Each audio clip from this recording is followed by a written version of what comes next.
Mas qual é o conceito ou conceito parcial de estupidez que se deixa estabelecer quando o de entendimento e o de sabedoria vacilam? Para mostrar em que medida os pontos de vista mudam com os tempos, eu gostaria de apenas apresentar um pequeno exemplo que mostra como, em um manual psiquiátrico muito conhecido antigamente, a pergunta "o que é justiça?" e a resposta "que o outro seja punido" são apresentadas como um caso de imbecilidade, ao passo que hoje em dia elas constituem o fundamento de uma compreensão jurídica bastante debatida.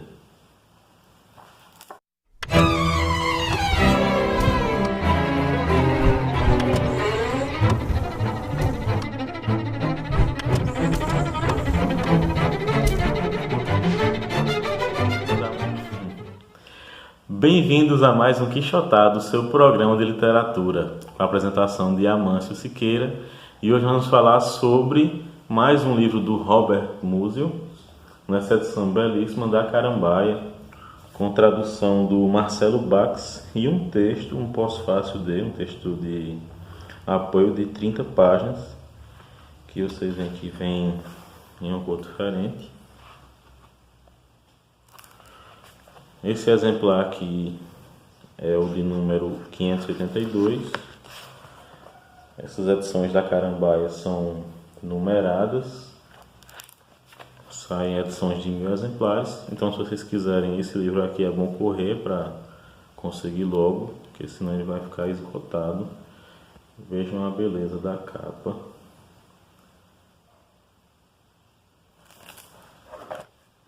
Essas imagens que tem na capa, imagens de moscas, são bem perturbadoras. Vem também no miolo do livro.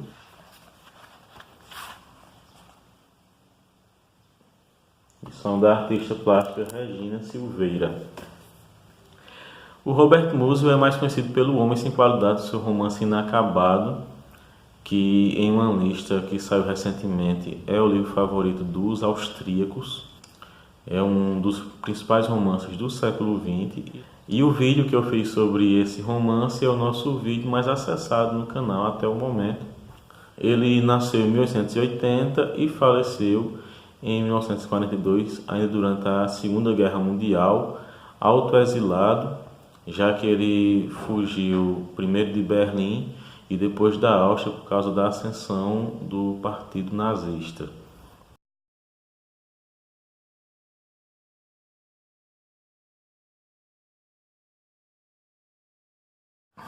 E esse livro aqui reúne vários textos dele, alguns bem curtos, estilos de ensaios ou tentativas de fabulação e aforismos, e uma conferência que ele ministrou em 1937 sobre a estupidez. E o trecho que eu li antes da vinheta é extraído justamente desse texto. E essa conferência dele é muito interessante, é uma delícia de você ler, porque ela se assemelha muito com o Elogio da Loucura. É como se fosse uma atualização do Elogio da Loucura, só que aqui seria mais falando sobre a estupidez. E ele vai descrever como se existissem duas estupidezes, aquela que vem da burrice e aquela que é meio que inteligente. E é interessante como ele vai descrevendo essas estupidezes. É um texto bem gostoso de ler e muito interessante.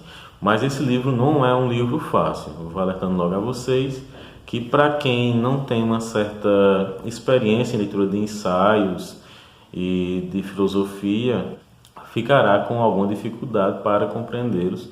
Vai ter que ler várias vezes, porque ele torna ideias muito abrangentes em aforismos bem sucintos. Eu vou ler para vocês aqui um que é Para o Conceito de Gênio, que foi publicado originalmente em 1935, e vocês vão ver o quanto ele consegue enxugar uma ideia. E é interessante, né? Porque O Homem Sem Qualidades é um livro muito extenso, né? Com mais de 1.300 páginas na edição aqui brasileira, e tem mais de 2.000 páginas na edição que sai lá na Áustria. Mas ele consegue ser bem sucinto aqui. Jamais deveriam ter dito que um gênio está 100 anos à frente de seu tempo. Ouvir isso aborreceu muito as pessoas e fez com que se voltassem contra tudo o que é genial. A afirmativa também gerou e sustentou idiotas. E, no fundo, ela nem chega a ser verdadeira, pelo menos em parte, pois justo os indivíduos geniais representam o espírito de seu tempo, ainda que seja contra a vontade e a consciência de seu tempo. Talvez fosse mais correto e mais educativo dizer que o ser humano mediano está 100 anos atrás de seu tempo. E essa ideia aqui retoma a ideia sobre os grandes homens de Nietzsche, que afirmava que um grande homem não é o surgimento de um novo tempo, mas sim o paradigma final do seu próprio tempo. Robert Musil traz muito dessa tradição da Alemanha. Você vai ver aqui diálogos com Schopenhauer, com Nietzsche, e inclusive ele meio que antecipa Kafka no texto inicial, né, no Papel Pega Moscas. Ele começa fazendo um tipo de propaganda de um papel pega-mosca, descrevendo o seu funcionamento, só que você vai ficando cada vez mais chocado com a forma como ele funciona, com a forma como a mosca se prega nele e vai aos poucos ficando cada vez mais enleada nele até a sua asfixia final. É um texto que despertou em mim uma empatia que fazia muito tempo que nenhum texto despertava, né? Eu senti realmente irmanado com a mosca que está se dirigindo ao seu fim. E foi o texto também que me fez ter uma vontade muito grande de aprender alemão, porque eu fiquei muito interessado em comparar esse texto aqui com a Metamorfose de Kafka, né, que também escrevia nessa língua. É salutar que na Metamorfose o Gregor Samsa se transforma em um inseto e não desperta de forma alguma a piedade das pessoas por causa dessa sua condição, enquanto nesse texto aqui a gente tem uma piedade muito grande pelas moscas, enquanto puramente moscas, né? Elas são humanizadas aqui. E os dois textos dialogam sobre o mesmo fenômeno, que é a desumanização, esses tempos cruéis em que vivemos, em que já não sentimos nenhuma piedade por ninguém. Tem outros textos também muito interessantes, como por exemplo o Gigante Agoag. O Gigante Agoag trata da história de um herói anônimo que se sente mal por ser franzino, por ser frágil, e passa a se dedicar aos esportes para tentar se tornar mais forte, mas mesmo assim ele acaba apanhando de um cara que é naturalmente mais forte do que ele. E esse cara de repente vê um ônibus atropelar um atleta, então ele descobre que nenhum atleta, por mais forte que seja, é mais poderoso do que um ônibus. Então ele começa a rodar no ônibus para cima e para baixo, se sentindo poderoso. Isso é uma metáfora poderosíssima sobre a nossa sociedade, né? Sobre carros cada vez maiores, sobre armas. Essas tecnologias deram uma ideia de valentia para os covardes, né? Porque na maioria dos crimes com arma de fogo que eu tomo conhecimento, o sujeito é tão covarde que além dele enfrentar o outro com uma arma, ele ainda enfrenta pelas costas, porque não tem coragem sequer de olhar nos olhos da vítima. Então é uma metáfora muito poderosa a esses aparatos tecnológicos que dão valentia aos frouxos, e também é uma metáfora que vai além disso, porque ela mostra a questão do coletivo também, né? O quanto os covardes se apoiam na violência coletiva para se sentirem poderosos. E Musil vai desenvolver ainda mais essa ideia dele com o texto Crueldade, de 1937, que eu vou ler aqui na íntegra, é um texto curtinho. Nossa vida não nos ensina que a crueldade humana aumenta na medida em que a crueldade do ser humano tomada individualmente diminui? Durante muito tempo se compreendeu mal a crueldade de povos selvagens. Agora se sabe que suas raízes mais vigorosas estão em noções religiosas e supersticiosas. Mas tanto menos explicável é, pois, aquela que acabou se tornando bem mais perigosa, a crueldade na civilização. Será que, no fim das contas, a verdadeira crueldade surge apenas da domesticação e da civilização? O animal selvagem não é cruel, ele age com objetivo. Mata quando está com fome ou se sente ameaçado, e vai no combate no máximo tão longe quanto a excitação permite que ainda se compreenda. Apenas quando o impulso não serve mais à necessidade, ele golpeia para todos os lados e cresce de modo imensurável. A coisa mais cruel são gatos satisfeitos, e a mais selvagem, cães atrás de uma cerca. né? Ele está falando aqui sobre gatos e sobre cães, mas ele está falando sobre nós. As nossas sociedades estão cada vez mais cruéis. Quanto mais o homem se torna pacato, parece que ele transfere os seus instintos destrutivos para a sociedade como um todo. Ele passa a desejar a punição, o justiçamento.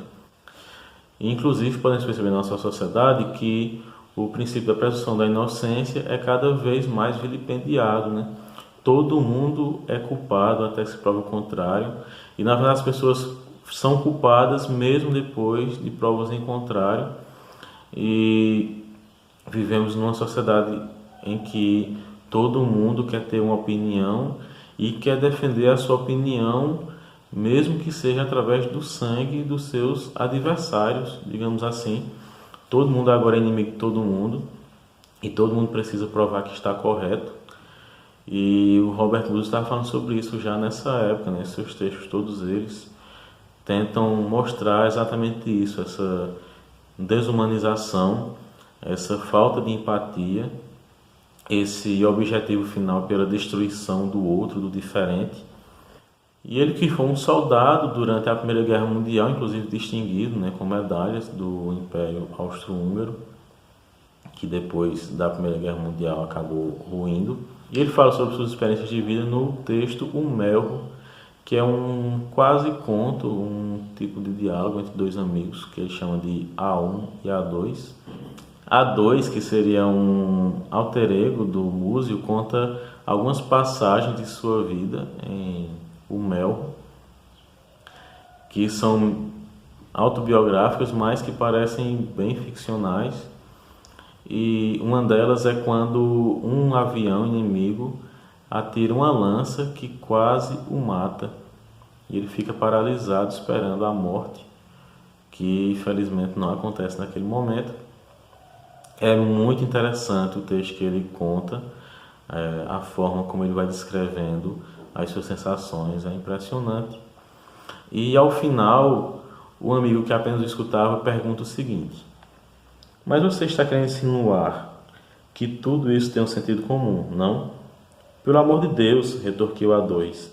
Foi assim que tudo se passou. E se eu soubesse qual era o sentido disso, eu não precisaria me dar o trabalho de lhe contar tudo. Mas é como se você ouvisse um sussurrar ou um simples murmurar, sem poder distingui-los.